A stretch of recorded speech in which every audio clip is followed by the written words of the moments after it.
sad. She's always like this. Just leave her alone. I'm trying to concentrate.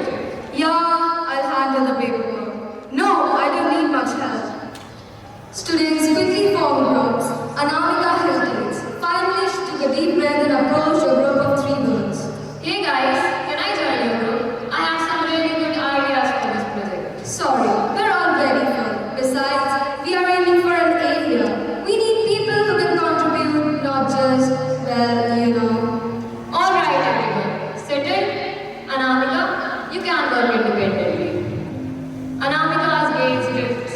She recalls her father leaving, Dadi's pleading voice. She wants to ask questions but hesitates. What's the point? No one will really hear me anyway. Silence, a constant companion, an echo of indifference. Now I'm the fly in a room full of voices. A child learns the weight of being unseen, carrying the pressure of unspoken words into every space.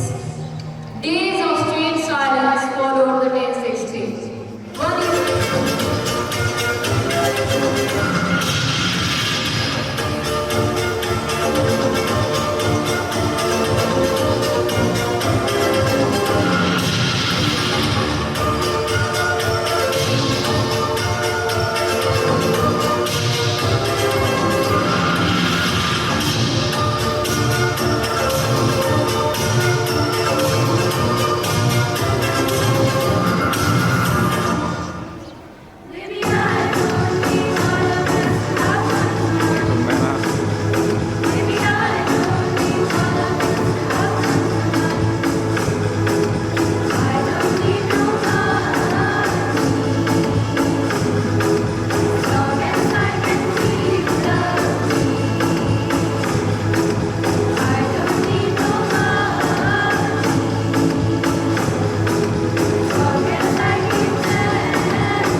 So with this, we the students of class 10th conclude with our prayer service.